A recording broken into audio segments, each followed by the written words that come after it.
বেলছি এরকম করে।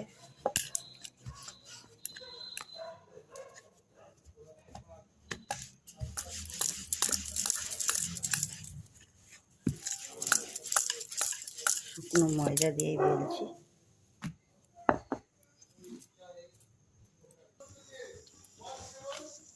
দেখুন ভাজা হচ্ছে নান,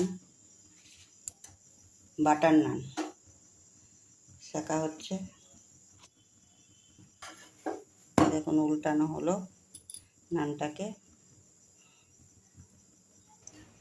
এই দেখুন কিরকম ফুলে উঠেছে। এরকম তাওয়ায় গ্যাসে সেঁকা হচ্ছে। গ্যাসে সেঁকা কেমন ফুলেছে।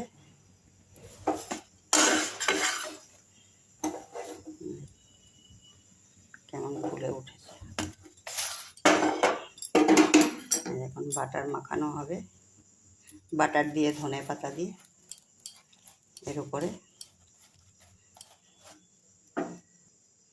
দেখুন বাটার দিয়ে আর ধনে পাতা দিয়ে কুচি করে এটা নানের উপরে মাখানো হলো। দেখুন ছিঁড়ে দেখাচ্ছি ভিতরটা কেমন জালি হয়েছে।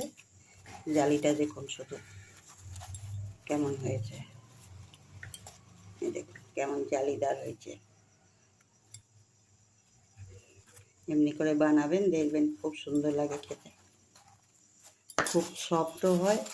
দেখুন কত সফট হয়েছে।